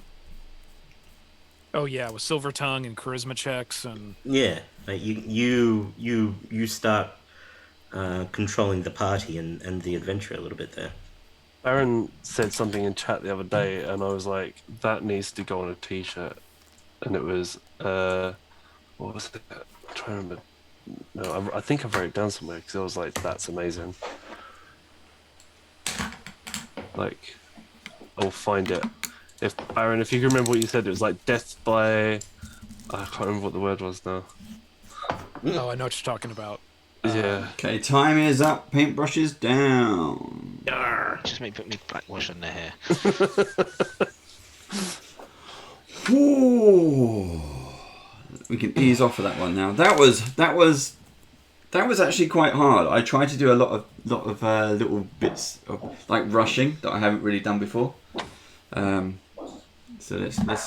we'll start to give this a go. Right, everybody. Go. I was just reading the chat. I shouldn't do that. Once you go bard, everything else feels hard. Yeah, how to fight with a DM as a bard when they learn counterspell? Yeah, like counterspell is the most underrated spell in the whole of D&D, I think. Yep. And if you want to be the most dickish DM, counterspell, a healing spell, is like the most dickish thing you can do. Yeah. I'm not going to say that I've done it once or twice, but it does feel very satisfying. Yeah. So what we're going to do, people, is I'm going to switch back to our face cams, and we have a great shot of RoboCop there in action, which is great. And what we're gonna do, we're gonna start by we're gonna look at Martin's mini. Hey, this stream's already going downhill. We'll look at Martin's mini, and then we'll go to Josh, and then we'll go, because he's got a dragon, and then we'll do Joe, Steve, and me. And what we do, I'll change the screen. We're going to go full bleed on the screen. We'll play around with zoom so we can make sure we get as big a picture for everyone to do. Now remember, Martin gets to pick the winner. This week's winner is end of season 2, the star painter for this week. But you, the audience, you at home, you watching live along with Josh, get to pick the runner-up. So the silver star is just as important, okay? So what I'm going to do, I'm going to switch around the cameras. We're going to go to full screen. There we go. And Martin, I'm going to pin you into the middle. There we go. So take us through what that looks fantastic. It looks miles better than mine, actually. It's a long way to go, but I think it's getting there. There we go. I tried doing a bit of an inking on the back of the cloak a little bit earlier on, but I need to re-go over that there. Oh, the hair looks she's good. coming. Yeah, the hair I think is looking detail in the braids and things. Yeah, and so I want to go back over that with a bone coloured dry brush to give her that sort of, as I say, like that real bleach blonde, or that white bone coloured hair there. Want to touch up the skin a little bit, but yeah, she's popped there. I want to make the orange highlights pop, go over that a little bit more. But yeah, for slightly less than 2 hours, I'd be happy to put some brown on the base and have that playing on a tabletop, I think. Yeah, that looks great. I mean, there was a... Mine's not finished, but one of the... I think it might have been Rick as well. He said, hold it out at arm's length, and if it looks good, then that's what your players are going to see on the table anyway. So, yeah. Absolutely. Okay, that looks good. Thank you very much. We will remove the pin. Josh, where is your mini cam? There we go. Josh cam. Full screen. Okay. Let's check out the dragon. So that's how the dragon turned out. I kind of like the color that it got. It was a little dark, and I came back with the highlights. The dry brush worked out. I don't know how well it's picking up on camera. I really like the way the head and the face ended up turning out, and those metallic scales really make it. Yeah, the scales are nice. Yeah. The scales really make it pop, I think. But yeah, for a little baby green dragon, I think it turned out kind of nice. Tons of detail in the sculpting of the wings. I was really impressed with once that all just kind of. Let me get it closer, see if I can. Yeah. Yeah, I do love. I'm always going back. It looks real good. I love the veins in it, and that's one of those surfaces that really works with a bit of washing and dry brushing to really bring that out nicely. That's cool. Well so done, I like Josh. Nice one. Right, we'll remove the pin. Joe, over to Joe's mini. We'll pin that one. There we go. Yeah. Straight away, it just reminded me of like Street Fighter. Yeah. That's nice. That is very nice. I like their ooh, that's coming up very, very nicely. I like your purple flame. Yes. In mine, I painted it with a wash, but you've gone and fully painted it, and it looks real nice on that. I used an ink and then dry brushed white over the top of it. So let's see if I can...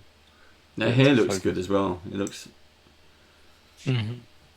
That was yellow with the same wash that I did on everything else, pretty much, apart from the skin, and then white, the same white that I did on the.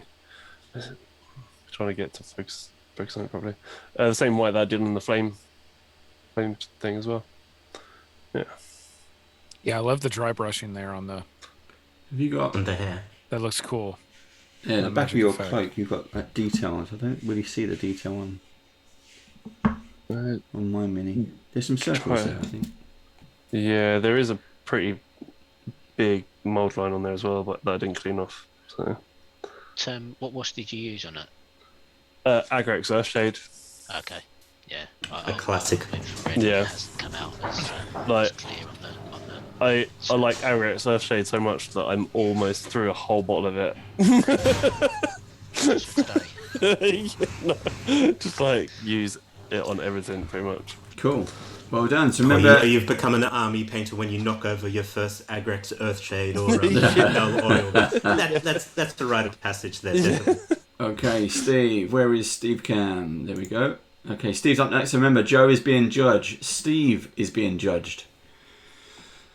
Go, Steve. See it, Steve. I believe I'm. There we go. So I didn't get to paint the magical effect because I didn't finish in time because I was washing and the wash is still wet. The hair has come out darker because I slapped the black wash on in the end, but I would dry brush that. I just haven't got around to dry brushing it. Just about see the red wash I put on the cloak, so it is still wet, so it hasn't picked out the detail, so I probably will end up going over that with a sepia. I used orange fire, used a chainmail silver to pick out some of the detailing on the boots, and the top with a light dry brush. And you've painted. Cool. So you've got a two-tone cloak. Nice. Nice. Yeah, I like that, Steve. That pops. I like that undertone, that blue, that's popping against the top of that cloak. That looks really good, and I do like the darker hair contrast against the color of that cloak as well. Looking down at it, it has a really nice color contrast. Just wish I'd got the chance to dry brush it. So to pick out the highlights, that would have looked better. Yeah, detailing I didn't really get to do, so I was just going to try and do the belt, pick out some of the points in gold, or do some freehanding in gold. But there is a horrible mold line straight across the centre of the model. Oh, I see it. Yeah. So that could have done with Some of the, as I say, these were one of the earliest releases of it, and I mean they're overall good, but the earlier ones did suffer a little bit of mold lining where it's tightened up a little bit in recent releases. The reason I fell behind is because if you see there on the cloak, I started to pick out some of the bits with blue as a contrast, and I ended up completely screwing up the top by doing it too heavily. So I had to paint over that and do it again. And painting orange over the top of blue isn't easy. Yeah. Not the easiest. So yeah, that's what made me fall behind. So I didn't get to do any dry brushing, unfortunately. Okie dokie. Right. Thank you, Steve. Remember, Steve is up for being judging as well. I was going to say, where am I? But of course, I'm here. Here we go. Let's move this one out of the way. I'll take it off. Ouch, shouldn't have done that. Let's get I'm using my dog paint stick. There we go.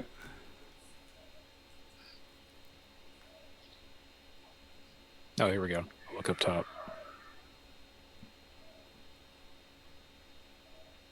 Oh wow! Well done on getting the tattoos happening up. Yeah. Yep. Dave. Dave going for the free-handing. I'm going for the gold. I'm going for the gold. Man, he's going for it today. So I've got the tattoos in there by using a bit of a Sharpie. The belt I did with the see the black belt in the middle of the champion belt. That's a bit of brush gold. The tabard has brushed gold. That's come out really well actually. Yeah, tabard. I was surprised. I mean, it's not finished. I haven't done her hair. I haven't done her hands. I haven't done the cuffs on her shoes. That's quite messy. And also on the blue bit, the blue ribbon, I brushed silver to pick up the bits in there, which is just a little bit reflective. But yeah, I kept it to a blue ink on the magic spell. I haven't done any wash. That's just straightforward orange. I've done one colour on the staff. I like what Steve did actually, because he kind of picked out the twine or the rope. But there's nothing on the hair. I haven't done the hair. But flesh tones all the way back. Yeah. Just looks No like pants. she's Khaleesi. Yeah. But I was really pleased. So I did do that. Belt looks great, The belt, I'm really surprised on the belt. And this, and your tattoos look good. the Yeah, the tattoos tattoos are are- hard because you can see how I'm shaking. Because that is so small, and you're trying to draw shapes. But I was quite surprised. Shapes that don't that it's so hard to get like the point of the brush, the only bit being in the paint, and there be enough paint to put on the model without. It's like the little circle, you've still got the hole in the circle, Yeah. and that's so hard to do. Oh, did we lose someone? Yep. My phone was on 100% when we started this. You didn't and plug it in, and I said at the it's- start, plug it in. It's roasting hot.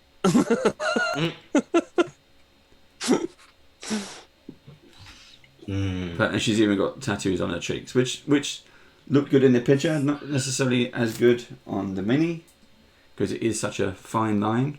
But I think if I put a wash on her face, that'll bring out some of that detail. Yeah, Yeah. that's what I was just going to say. All the flesh needs now is a little bit of a wash. Also and the other thing I in the did, cleavage area, just to give it a little bit more definition. But it looks amazing. that blue ribbon, it also ties around her neck. So I tried to get that in there as well.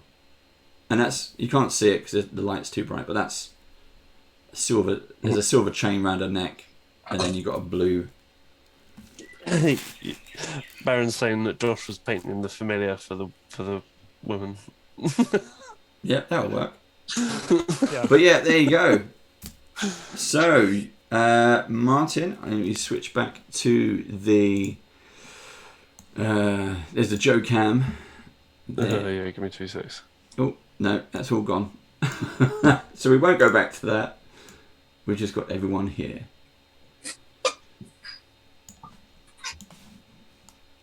Okay, so we've got Joe in the middle. Do a dance, Joe. It's your it's the Jasper's Week dance. Take you. I found that quote that Baron said, and it was what was it? I wrote it down here. Hold on, where is it? Death by dialogue. That was it, Josh, when you killed that monster at the end with your vicious mockery. I was like, death by dialogue sounds like it needs to be on the t-shirt. Yeah. That was good. Cool. So Another over one to Martin. Martin, you get to pick a winner for this week, and it's the final. It is the end of season 2, as we know man. it. What You guys pressure. were you guys were all excellent. I really I love the darker hair on Steve's, and I feel the blue and the orange really popped on that one there. Joe, I thought it looked really good as well. I like the inking and the definition, but I think I'm gonna have to go for go with the tattoos on James.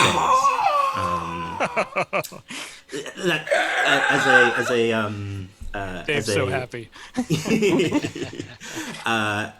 Yeah, as a bit to show off it.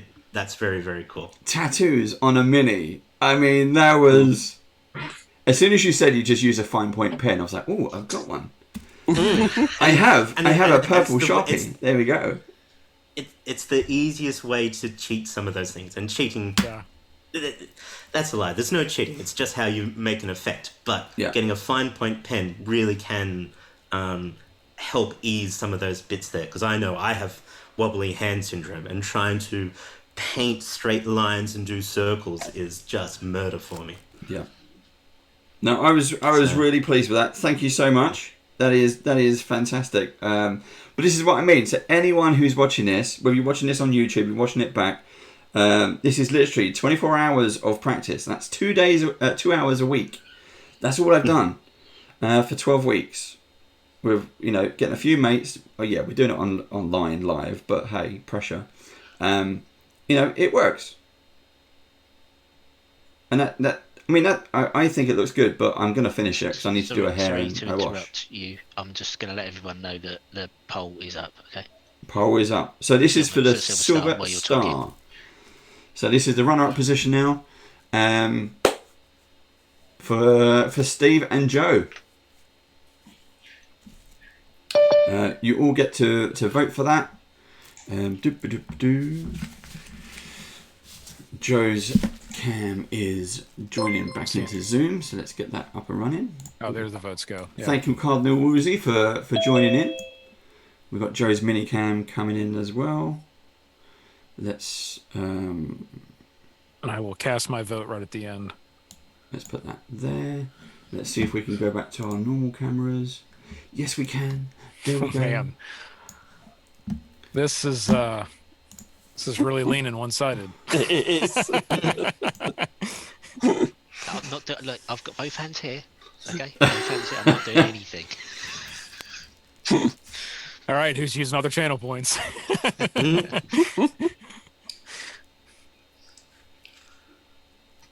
Chat. Let's see. Go on, chat. I If think you it might need be to, you can do it. the threats. If you need to have another look, can I swap to the mini cams? Is everyone still there? There you go. So Steve and Joe, if you want to put your minis on the camera. Yeah. I was going to say, show me your mini, Steve. Yeah. Show me your mini.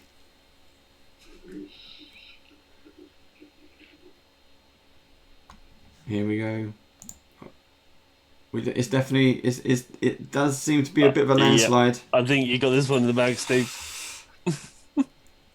You can see there how many. Like the way you picked out all the details on yours, though. I have to say. Yeah, as soon as he put it on, as soon as Joe put his on camera, I was like, that's Street Fighter. There we go, and the winner has been chosen. Ipsy contributed 1900 channel points. Thank you, Ipsy. Steve, you've won the Silver Star. Your first Silver Star. Yep. Of season 2. Yes. Well done. Well done. Thank you, everyone. That is the end of season 2. Season 3. Let me just swap back to our other cameras. So season 3, we will be back in July. Okay, so it's a bit of a wait. We got some good stuff to show you. So we're going to do that in July. Hopefully, Martin, if you enjoyed that, I know it's a very, very early start. If you'd like to come back in July, you are more than welcome to. We can set that Absolutely, up. this was great fun. Always an excuse to paint, even early in the morning. And now you got a whole day to work. It's what day is it there? It's Tuesday for you. But it is indeed. So we got loads of stuff coming up. Now in between now and July, we're going to do what we're going to call the Brush Off Hangout.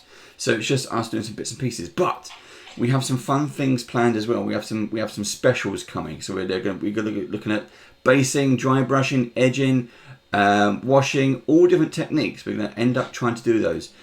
We'll let you know when, as soon as we have some dates. We're going to go off after this, and we're going to have some chats. But we got some really nice fun stuff coming. So please stay tuned for other brush off. Keep sending your pictures in. You're doing your own brush offs at home. Send them in on socials. Tag RPG Badgers and brush off as well. So please do that. And off that, we'll see you next time. How about that, everybody? On Discord as well. Yep, and join our Discord. We've got that community. If you want to come play games with us, you want to come and play minis with us, do come and join us for that. Until then, we will see you soon. I got a gold star. Thank you very much for having me, guys. Cheers, Martin. It's a pleasure to have you. Thank you. And Josh, thank you again for stepping in. It's always appreciated. Anytime. Again, it's much love and hugs and kisses. Well, we can hug on Monday, but you're in the States. Yeah, that's so right. you can't. You can hug on Monday. We'll send you a box of hugs and cuddles. Okay, cool. Cheers, everyone. Bye-bye. See you guys later. Cheers. Take care.